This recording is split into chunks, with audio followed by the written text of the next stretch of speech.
So we have 3 movements today. We're doing these in what's called an AMRAP, or as many rounds or reps as possible in 12 minutes. So after I show the movements, we're gonna start a clock for 12 minutes, and you're gonna go through these 3 movements, the indicated number of reps, as many times as you can in 12 minutes. When the 12 minutes is up, that's the end of the workout. So for better or for worse, this workout will be over in 12 minutes. Your score for the workout is going to be the number of completed rounds. So let's say I get through all 3 movements 3 times, plus any additional reps. So let's say I do 3 rounds and 10 more reps. My score would be 3 plus 10. And so you want to write that down, so that way the next time you do this, you can see your progress and see if you've improved. So our 3 movements, we have an overhead lunge, we have a push-up, and a plank shoulder tap. So the purpose of this workout is to get some cardiovascular stimulus outside of your endurance sport, to get some core control in 2 planes.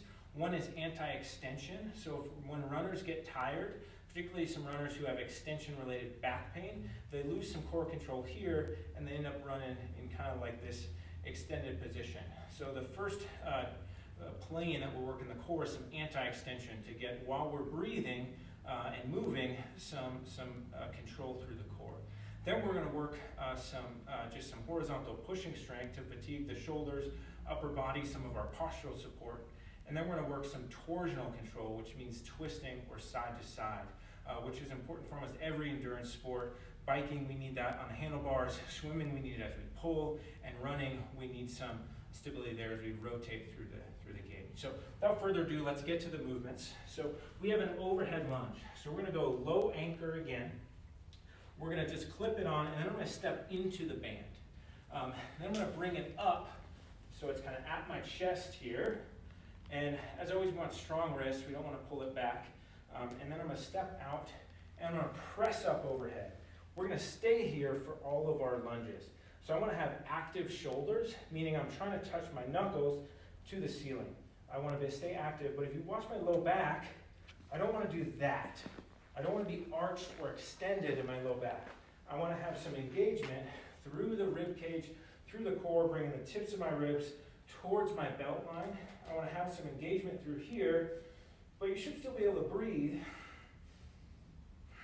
without extending, okay? My hands are a little narrow, so I'm just gonna widen them out. If you need to do that throughout the workout, that's okay. One hand's probably just outside the shoulders.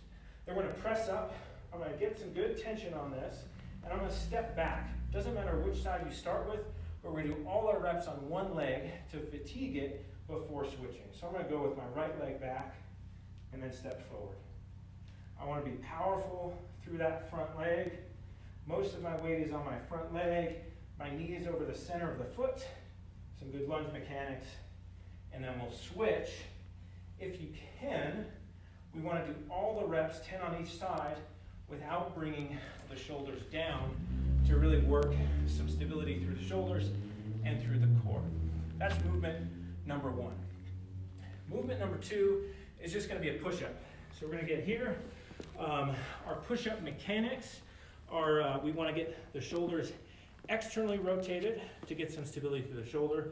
So crease of the elbow points forward. Some core engagement, meaning abs on again, and glute engagement in the back. So squeeze your butt tight. And then we're going to push up. Elbows are going to stay within 45 degrees. So either close against your shirt or just out a little bit. We don't want them out here because that can irritate the front of the shoulder. Hands are just outside the shoulders, and I want to kind of lead with my nose and my chest rather than my hips. If push-ups are challenging for you, I want you to do them at an incline. So I got a box here rather than your knees. So an incline, we keep the same mechanics. Meaning I can have my hands here, I can still externally rotate, and I still keep some of that core engagement. When we drop to the knees, the shoulders tend to dump forward and we lose that core stability. So I'd rather have you incline. Higher will be easier, lower will be more challenging, then drop into your knees. If you fatigue mid-workout and you're losing your form and you start on the floor, Just bring it up to a coffee table, a box, a chair, something you can elevate it mid-workout if you need to. Our last movement is going to be a plank shoulder tap. We have a full video on this, so I'm just going to go briefly over it. But we want the same position. Your arms might be a little fatigued now because we just had a set of push-ups. So you're going to finish your push-ups, stabilize through the shoulder, and then tap the opposite shoulder, keeping your body as still as you can, squeezing hard through the glutes and the core to keep things very stable. If you need to, you can widen the feet just a touch to give you a wider base of support, and then narrow it back up as you progress and make progress. So those are our 3 movements. We're going to do 10 reps of each. For the lunges and the shoulder taps, you're going to do 10 reps on each side, 10, 10, 10. You're going to set a clock and do this for 12 minutes. I'm just going to show you one full round so you can see what it might look like at full speed. Like all of our runner circuits, for about the first half, try to keep your breathing in and out through your nose to work some good diaphragmatic breathing as you start to fatigue.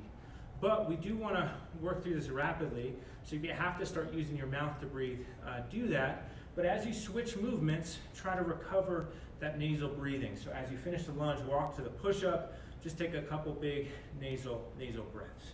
Okay, so here we go. We're going to imagine that I started a clock for 12 minutes. I'm going to step in here, get my band just outside my shoulders, press it up. Now I'm going 10 on each side. I want to be pretty powerful through this leg. You can even drive the front leg up a little bit. Lost my balance, which means I'm going a little too fast. So I'm going to slow it down. 9, 10. I started losing my shoulders, elbows bending, so I want to repress out.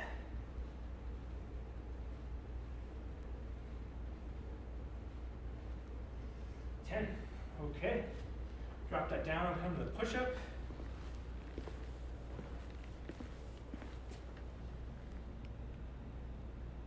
If you start to fatigue before 10, but you don't want to go up to an incline yet, stop, shake the arms out, right back to it.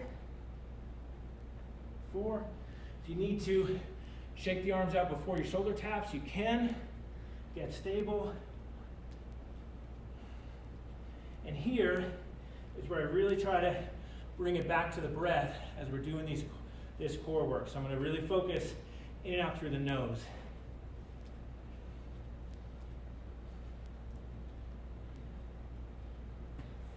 All right, that's one round. So you'll go for 12 minutes.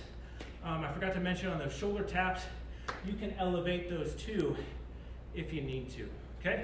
So you're going to do as many as you can in 12 minutes with good breathing and good technique. And have fun with this one.